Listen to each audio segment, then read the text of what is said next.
Today, I'm delighted to welcome Saurabh to the show. Saurabh is a graduate from the University of Washington. This episode is called Navigating the Unknown. We explore the experience of a college graduate, particularly those from lower income backgrounds, as they navigate career paths, family expectations, and financial pressures. Welcome, Saurabh. It's so good to have you here. Thank you so much for the warm introduction and the warm welcome. Happy to be here. Start by you telling us a little bit about yourself. Right, yeah. So, hey folks, I'm Saurabh Patil. I'm currently based out of Seattle, Washington. I am right now a product manager at PayPal, and I am also, I would say, a graduate from University of Washington, as Sandy mentioned. Previously, I did my, I would say, undergrad from University of Mumbai in computer engineering. So I'm based out of Mumbai originally. And after that, I had a work experience for 4 years at Oracle as a technical consultant. So that's my career journey so far. Let's talk about your early life and influences. So, what's one key experience or challenge from your upbringing that shaped you to go and study in the US and do your master's? Yeah, there are, I would say, a lot of examples that have influenced me to make the decisions or jump decisions. Practically, one thing that I see was most of my college mates, right after the undergrad, straight away went for their master's journey. So they just finished off their undergraduations, they went off for their master's journey, and then they got the job over there and they started, I would say, the career path over here. What I initially thought was I wasn't sure what part do I wanted to pursue, whether it's going to be computer science, whether it's going to be MIS, whether it's going to be something else altogether. So I decided to take a step back, went into the industry, tried to gain some sort of experience. So I did my, I would say, work experience in technical consultant at Oracle. And after that, I realized that, okay, MIS is making more sense for me. So that's one of the key part that helped me understand, okay, this is the right career path for me. This is where I should do my master's journey. So that made me clear on, okay, this is the career path that I want to go forward with. Alongside that, I know you mentioned me as the second, I would say second generation graduations. And, uh, there is a term in US very famous, which is like the first graduate of their family. I do not hold that title because that title belongs to my mother, and Yeah. she, even I would Your say in her mother? mid 40s. Yes, my mother is the first graduate from my family. She has done masters in arts, so she's the Oh, first graduate. that's amazing. Yeah, yeah. So yeah, I couldn't be more proud of that. She did it when she was in, I think, in mid 40s with two children and a full-time job. And I wonder What if an she is able to do that. inspiration. What's stopping me from taking this step? So that's one of the key influences for me. Oh, that is so incredible. I love to hear that. Yeah, so to everybody listening, don't let age or stop you from doing your masters. If Saurabh's mom can do it, so Yeah. can you. Yes. Yeah. Yeah, I would say that. Oh, it's yeah, I might be the first to do masters abroad in the USA, but yes, I know my mother's the first to do it. Was that part of what inspired you? Or was her story an inspiration for you to do your masters? Certainly, yes. Like, despite I would say she wanted to do masters of graduate because it would help her progress in her career path. So I realized, okay, if people in the mid 40s can challenge themselves, what like people in our mid 30s or I would say in the early 20s, why can't they do it? So yeah, Wow, I I'm went sure for she's that. so proud of you, just as much as you're proud of her. I'm sure she is so proud of you. Tell us a little bit more about your family's background. What are their expectations of you, and how did that influence your educational path?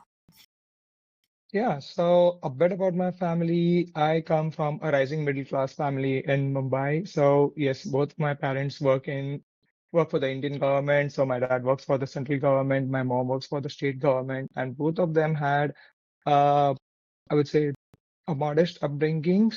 So I was a Mm. part of a rising middle class where I would say we went from the lower middle class family to I would say upper middle class family. So I have seen the struggles, I have seen what it takes to get to your dreams, what it takes to, persevere the hard work, and im- Mm. that is something that my parents imbibed in me from the earlier beginning.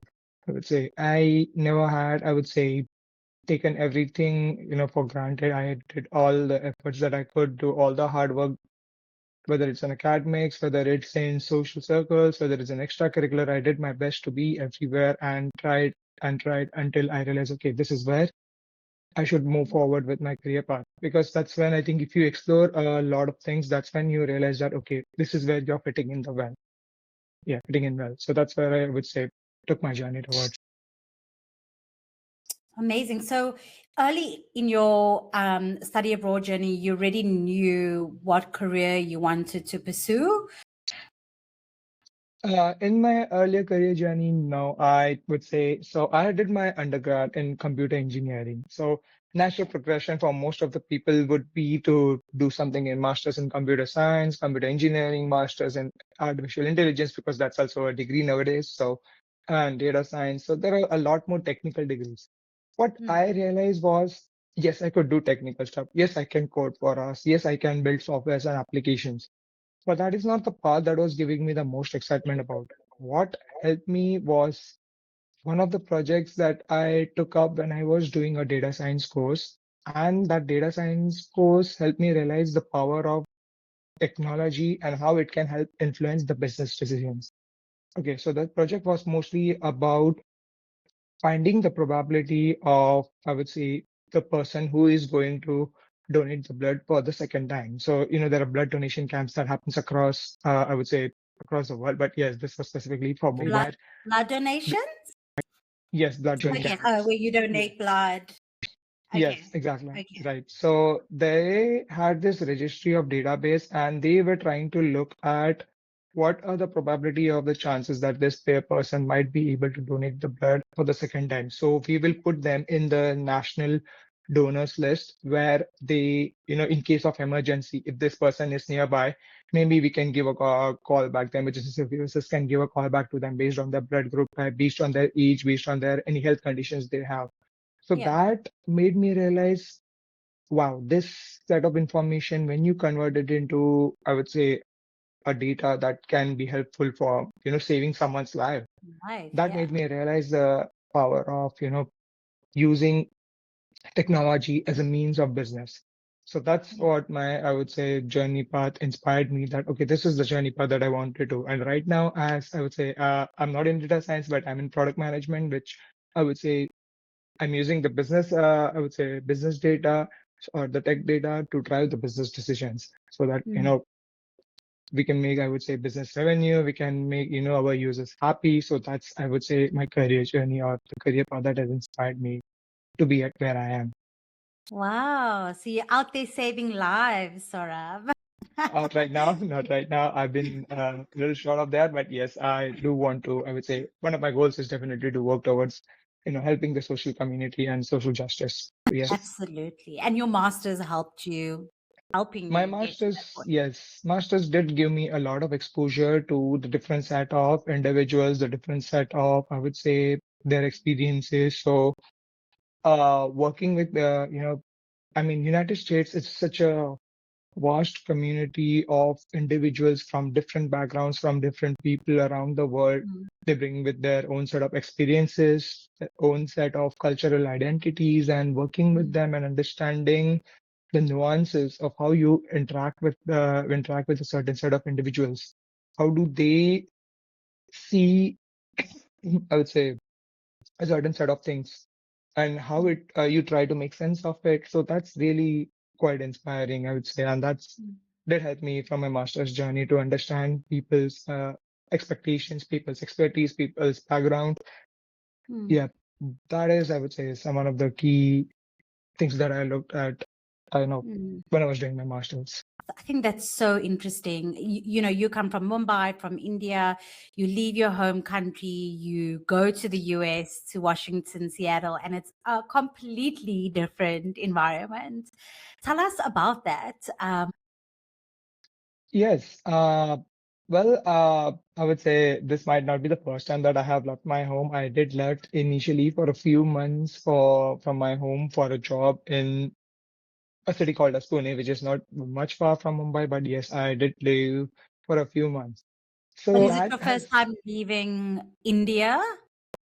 yeah, this is my first time living in Okay. India. I would also actually take a step back and say this might be my first flight of my life. So Oh, I wow. have never flown a plane before, and this was my first flight from, I would say, Mumbai to Seattle, a long 18 hour flight. But obviously there is a layover, but yes, that was my first flight. So I have never been on an aeroplane. So coming from that, I would say to transition from a city like Mumbai to a city like Seattle, I would say yes, there was a lot of cultural shocks. One definitely being, okay, if you know a bit about Mumbai, you know that city, it's kind of like a New York, that city that never sleeps. You have conveniences, you have things available all around the clock. Such a And coming to vibe. Seattle, yeah, it's the vibe, yes. And coming to Seattle, I think this might be because we were coming straight during the time when the pandemic has just ended. So I would say, I mean, I would say there was a second wave of COVID, but I would say there was still, I would say, the after effects of pandemic were still there. Mm. So we were surprised to see so much of, I would say, things that gets closed down very early around 8 o'clock. And we were the kind of individuals who used to, go around even 12 o'clock in the night or 1 o'clock in the night to get Yeah. stuff, and there will still be places running.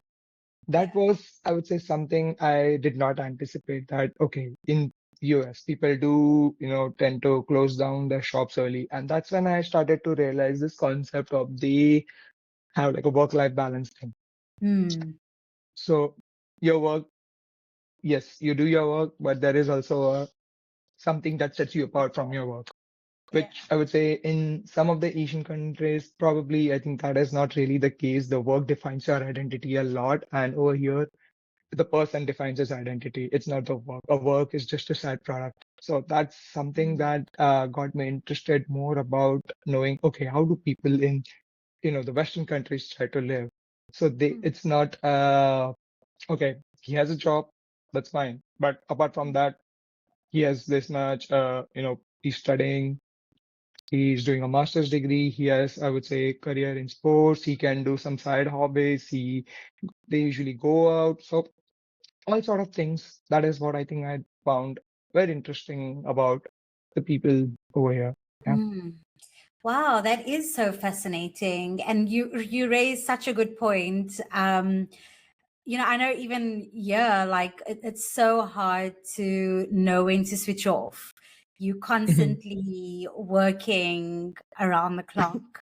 Yeah. And it's almost hard to set those boundaries. How did you overcome that? Were you able to adapt to setting those boundaries and switching off? So yes, to some extent, I did learn when you should establish a boundary. That's, I would say, it obviously something that you learn from experience. And I think in my previous job itself, I was not someone who used to, stretch all my time in my work hours itself. I have other things. I would say, have family, my siblings, my parents. I think I can spend time with them. I Yeah. also was preparing for my master's, so yes, I needed time to focus on my studies and preparing for my master's journey as well. Apart from that, I also wanted to learn a lot of things, whether it's related to my health, fitness, and whether it's related to athletics. There is also, I would say, uh, interesting TV shows around that time. I think Game of Thrones was quite a big hit during that time. So Which yes, one? I have Game of Thrones. I don't know if you have watched.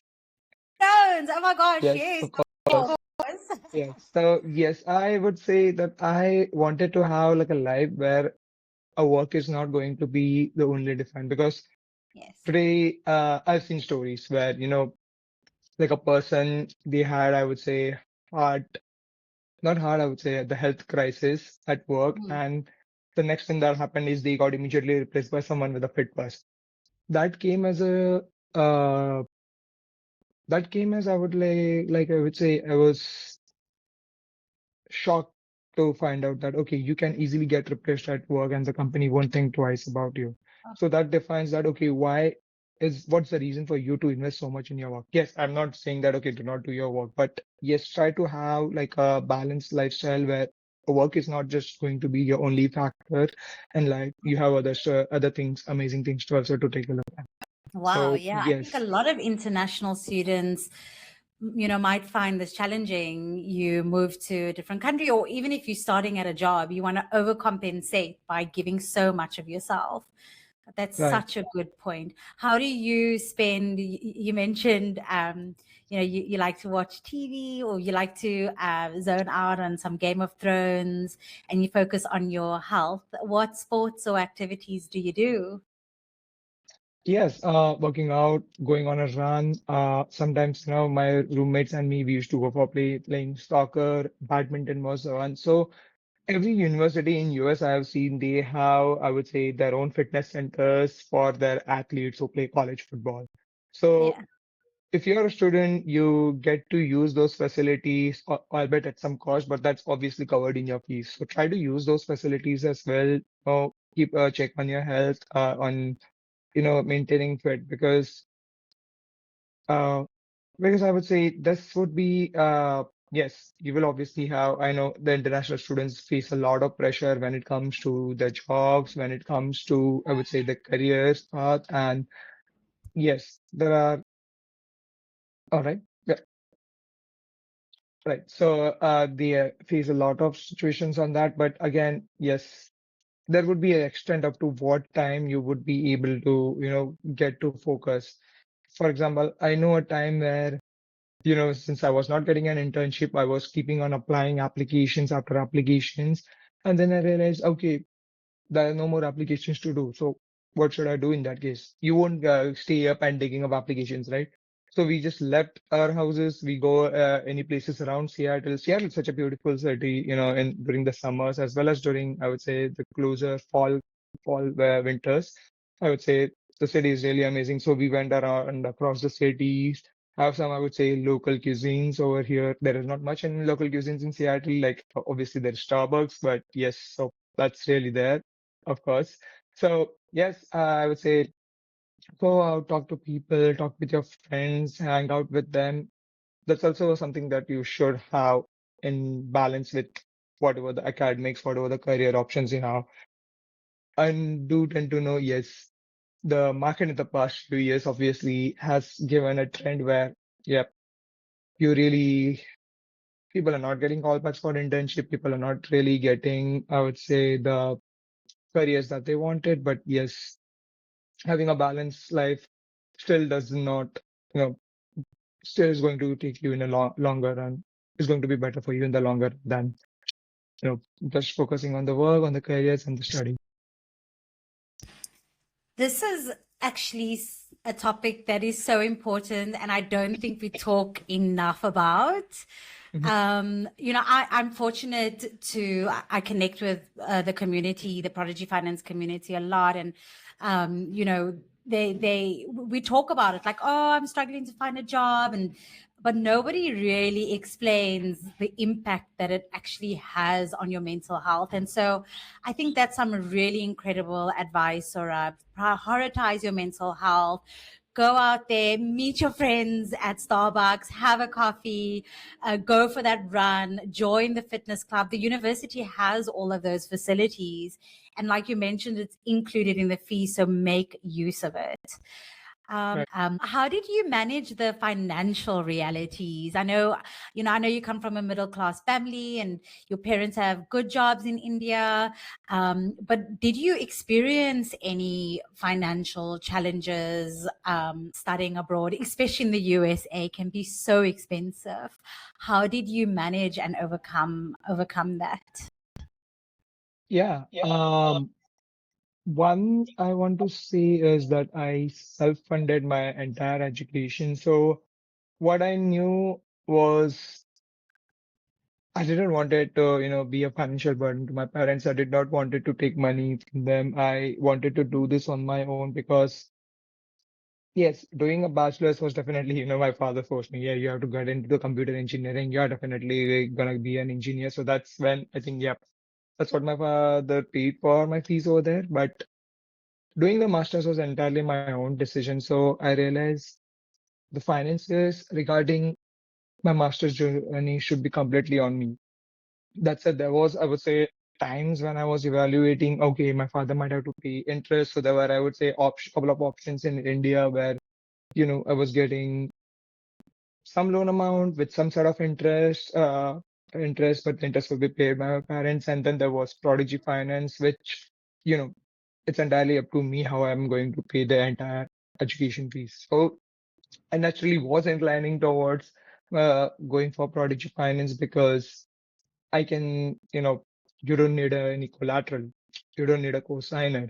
You would just say, give your I-20 amount. You just give your, I would say, income streams that you have during that time. And definitely on the basis of that, you can just, I would say, get the loan disbursed into your university account or then your bank account as well. So that was the option I selected. And yes, the fees were tremendous for, I would say, for the 2 years of my programs. I was going for the 2 years, and Seattle itself being a high cost of living city. So that's kind of like, I would say, difficult to manage expenses at time. Thankfully, I was able to get an on-campus job that helped me, I would say, helped me with my living expenses for the short while. So yes, I was able to manage but the living cost completely by myself, the on-campus job. Amazing. Yes, for my university fees for the 2 years, so I took the loan only for 1 year. For the second year, Mhm. I decided to use up the saved amount from my loan plus my internship amount to pay off for the fees for my second year. So a combination of my internship stipend that I got. By the way, I also did my internship at PayPal as a product manager intern. So yes, so did help me, save up a lot of amount, plus the savings from Prodigy Finance that helped me cover my 2 years of the loan. So by the end of my, I would say, master's journey, I was literally like a Michael Scott holding, I declare bankruptcy. So that's what really I would say. I was really at that point in my life where I was hoping for my full time to get started so I can start paying back my loan, have my living expenses because by the time I don't have any source of income. So yes, I had that stress, but I knew eventually that money is gonna come. So I just Yeah. had patience with it, and yep, that's how I deal with it. But yes, And strategy finance, yes, was really helpful in those regards. Yeah. oh, I'm so happy to hear that. What about so we came through with the financial support. What other what other support did you take on campus? And how crucial was that for your success as an international student? So yes, on campus, you obviously do get a lot of support in terms of not just, I would say, academics. Yes, definitely. If you have academics, you reach out to your professors, you reach out to your TAs. They will be helping you with your academics. With respect to career, now here are two things. You would have campus support like the on-campus services center where they can help you with your resume, they can help you with your mock interviews. But the thing that is different from what we used to face in India compared to what you have in US. In India, you have campus services which will help you, get the companies through your door. So you just have to interview, you just have to clear assessments, and you are given off job. Hmm. Over here, all that part you have to do it yourself. And I think this was something that even one of my program coordinators brought up. Why are people so confused that okay, we are going to guarantee them a job?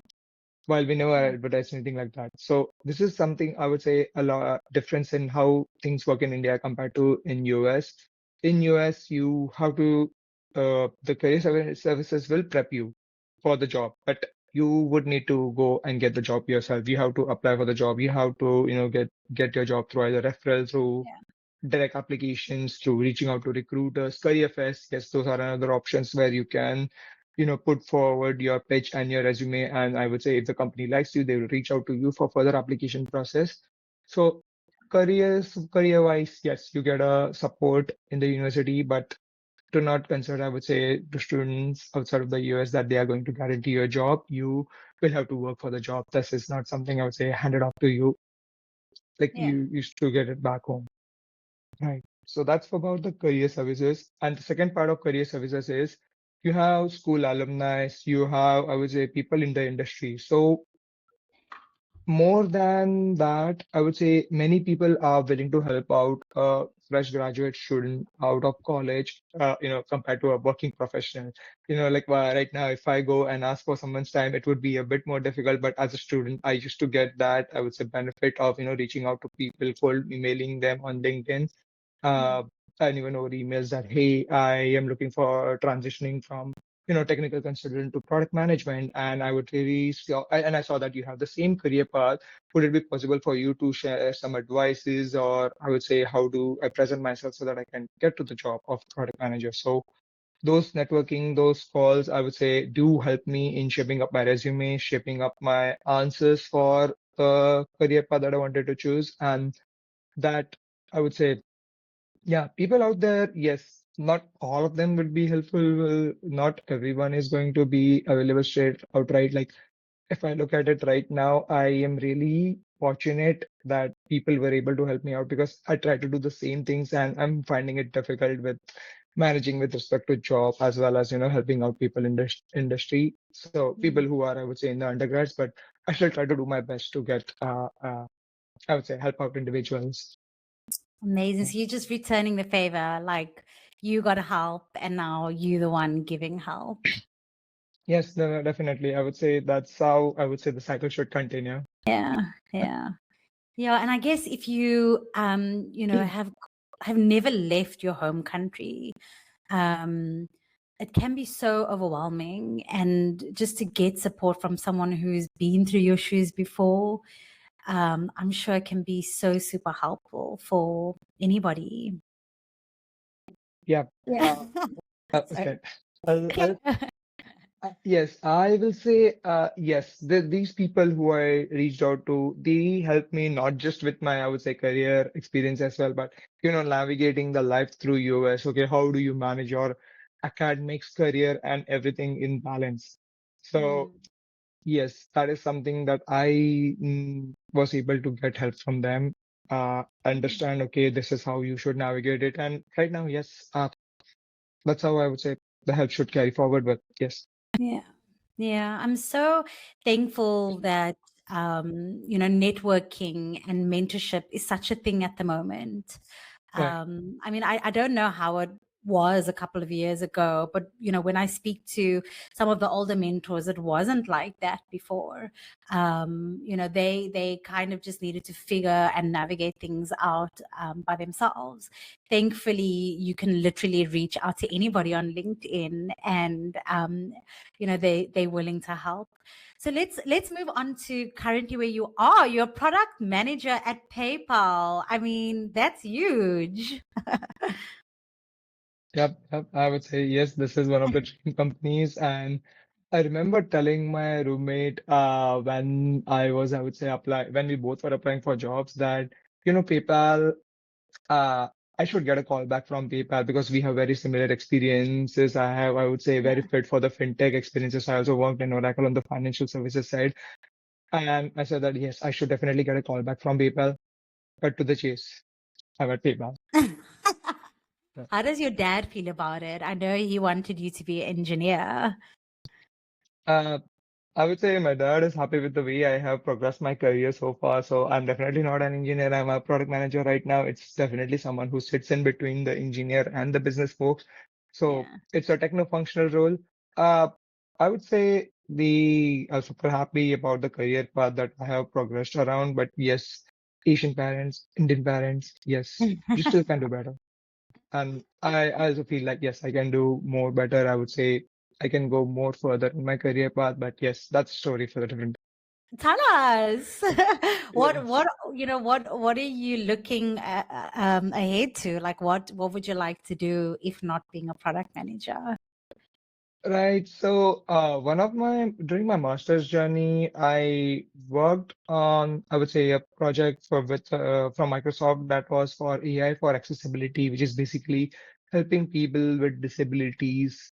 So how we can actually help them get the right information about the accessible technologies, or if there are any government schemes that can help, the people with disabilities. So people who have an visual impairment, people who have hearing impairments, how can we actually, help them get to the sister tech, get to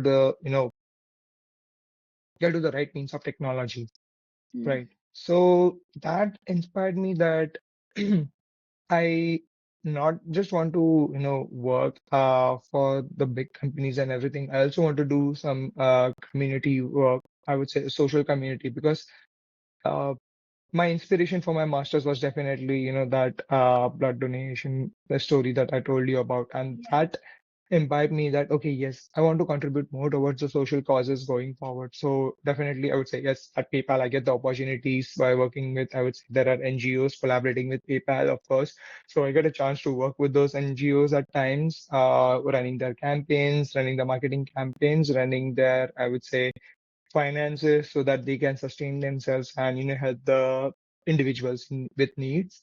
So that's really, I would say, more I'm where I'm inclining towards. Like I want to help the communities more by uplifting them. You're an angel. We need more people like you. More people that are not just in it for the money or the status or the power, but are really in it to make an impact and change the lives of others. Rod, thank you so much for talking to us today. It's been so incredible chatting to you. Do you have any last, words of encouragement for our listeners? Yes, to the folks who are looking to transition and who are kind of scared about what if we fail, you're not gonna find out if you don't try it. You're not gonna, find out whether this job is right for me until you apply for it.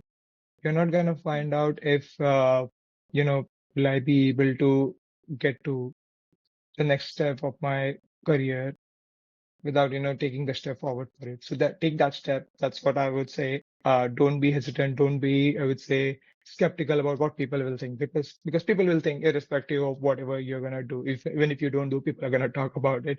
Even if you, I would say, take the step, yes, people are gonna talk about it. So let those talks be turned into the positive talks that, okay, yes, this person has done some amazing work by taking the step. Yes, even if they are not successful, they have taken that step, and that taking that step is something that matters a lot rather than, staying in your own comfortable zone. So step out of your comfort zone and take that step. Well, thanks for tuning in to this episode of the International Student Podcast by Prodigy Finance. Remember, your future is within reach. With the right knowledge and support, you can achieve your dreams.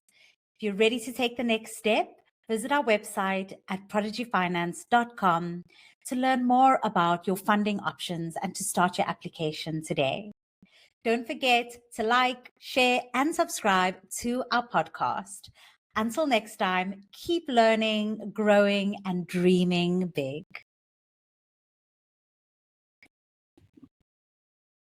Woo! Oh my God. Oh, You- was I good? Was I it was you so